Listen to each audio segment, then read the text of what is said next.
2012 28 желтоқсан. Менде ДТП болады. Сонымен менде депрессия кетеді ғой. ДТП болады? Қамал? Қазір бір күлкімен соны не аламын, естіме түсірем ше. 40 күн отырдық. Бір көтеріп жіберді ғой, шулатып ойбай, бір кәдімгідей бір. Қазір бүгінгі уақыттың көрсеткішімен қарасаң, болмайтын нәрсе екен ғой. Әшейін ғой. Қазір уже үйренді ғой бәрі. Ол кезде енді бір шум көтергілер келді ма, или негізінде меніңше жоғары жақтан не болды ғой. Сонда жасаған кезімде. Қысым? Өйткені бәле қорлық жаман көп болып кетті да кәдімгідей. Айта алмаймын енді. Сол кезде тұрып, кәдімгі пистолетпен тақап тұрып, жазды деп жазғы жіберді. Нені? $60,000 бересің деп. Сол кезде расписка жазып бердім мен. Кәдімгідей пистолетпен. Кейіннен білдім, бір министр қолға алған екен осы істі. Сонымен солардың таныстары ма жаңағы авария болған қыз. Жағдай жақсы. Жағдай нашар негізінде десе, джиппен мініп жүрді ғой. Ештеңке болған жоқ. Мен қаншама кешірім сұрап та бардым. Сол кезде расписка жазғыз болды маған. ДТП болған кезде жаңағы нелер келмей жатып. Майы қызметкерлер. Майы қызметкерлер. Полиция қызметкерлері. Сөйтіп жазғыз болды да, сонымен біраз қашып жүрдім, бегақ болдым. Мені іздеді біраз. Кәдімгі бір 18 адам өлтіріп қойған сияқты іздеді ғой мені. Құдай-ау, кәдімгі таң қалдым ше. Шынымен, қазір шыны кейде қазір күлкім келеді. Қай жерде? Қайып болды ғой, кәдімгі. Өте қатты қайып болды ғой. Қай жерде ұсталдың? Қашып жүрдің, қай жерде ұсталдың? Жоқ, қашып жүрген жоқпын ғой. Мен андаймын ғой, енді жүрдім, өзімнің тіршілігімде футболымды ойнап. Бір күні бір футболдан шыққан ем, бір кісі звондады. Таныс емес нөмір? Таныс кісі звондады наоборот. Қайратжан, қаяқтасың, қалайсың? Деп. Ол мен мына жаққа кеш деп. Әңгіме өреді. Сол сдавать етіп жіберген. Шақырып ал? Шақырып алып та сонымен ана жерде шыққан ем сразу. Наручникті қан өткізді қолыма. Ол емес, бірақ басқаларды. Ай, деп қалып кеттік қана жерде. Наручникпен. Ертесіне кәдімгідей уже телевидение бәрін шақырып қойған. Сотқа барып, сотта уже тұрдық қой. Шашымен жалбырап. Бір күн неде ұстап отырды ғой. Изолятор. Изолятор. Не дейтін еді? Обезьянник. Де берекші, өз тілмен айта берейік те. Қалай бар сол? Обезьянник дейді ма? Ана жер суық. Ұйықтай алмайсың ана жерде. Өмір болмағанбыз ғой ана жерде.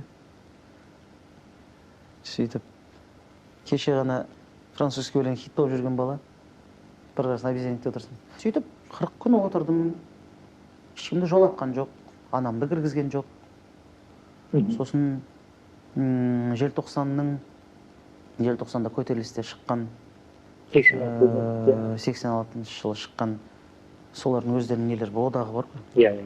Сол кісілер келген, ол кісілерге де мен не істемеген, жібермеген мен. Ешкімді жолатпады ғой? Ешкімді жолатпаған, жолатқылар да келмеген ғой. Неге өткенден мен таң қаламын мен. Даттағы оны шілей енді бір ойнатып жіберді да. Сол қыздың қарызын қайтардың ба? Иә. Толық? Иә. Толық қайтардым. Одан кейін де шумдар болды. Қиын жағдайлар болды. Қудалау болды мені жоғары жақтан. Оларда подключать етті қанша адамды. Қудалау болғанда қандай нақты әрекеттер болды? Енді қысым болды да енді. Концерттерге шақырмау? Жоқ, ондай емес. Кәдімгі давка? Давка. Телефоннан да. Қашан қайтарасың? Біздің балалар барып өлтіріп кете салады деген тема ғой, бір сөз айтқанда. Біраз қиыншылықтар өтіппіз ғой бізде. Біраз нәрсені көріппіз ғой. Ал келді ме нақты жігіттер? Рэкеттің бәрін көріп тастадық па? Жігіттер келді ме? Қайрат, қарызды қайтарды? Келді да, телефоннан да. Уәж кетті ме? Мен енді мен де не емеспін, осал емеспін ғой. Қазір шыдаңдар, күтіңдер деп жүріп, бәрін не істедік. Орнына қойдық. Орнына қойдық, тынышталдық. Кейін бірақ жаңағыдай ДТП-нің де қарызы бар еді ғой. Ол қарызды біраз төлей алмай жүрдім ғой мен. Қаншама жылдай. Олар қаншама телевидениеға қанша шығарды, не істеді. Шымкентке көшіп кеттім, сөйтіп Шымкентте жүріп.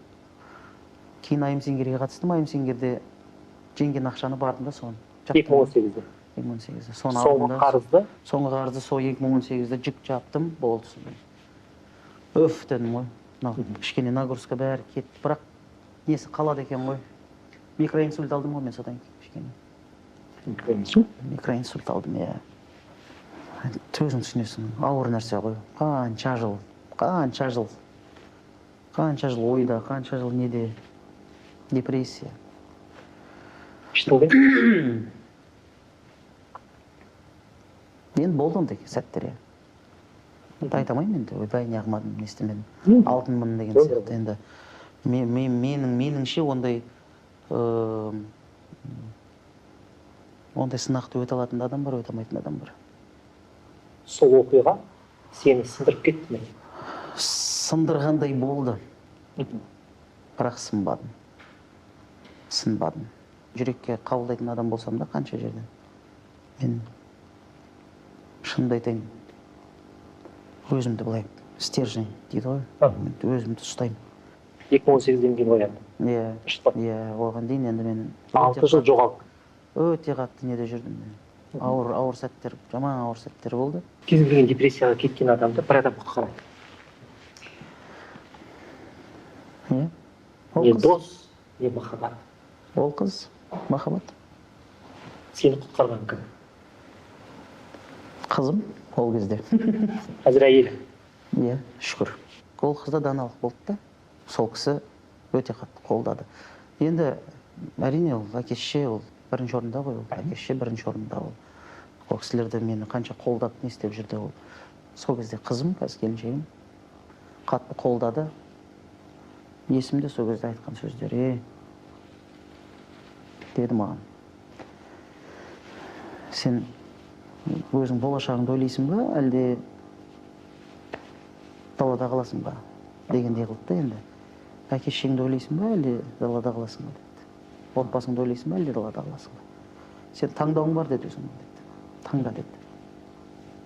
Бүйтіп андай, деген жоқ та бүйтіп, өйтпе. Енді ондай кездерде болды ғой енді. Бірақ мені білді да ол, түсініп алды да уже. Қандай адам екенімді. Мен деген сайын мен де деп басым көтеруім мүмкінмін да. Сол сияқты ғой. Сонымен ол да біліп алды да нақты. Содан кейін есімде шығар, мен инстаграмда салып жүрдім ғой, спортқа барып, денемді шығарып, кәдімгі жинақталды. Плотно, 3 жыл жаман нәрсені бәрін қойып кеттім. Жаңағы ішімдік қой енді ол. Енді ішімдіктен көптен яғмайтын едік қой, арасында. Бірақ мүлдем тоқтаттым. Сол сөздерден кейін мүлдем кәдімгідей өзімді қолға алдым. Содан кейін жаңа клиптер шықты, біраз не істеді. Біраз тіршіліктер жасадым.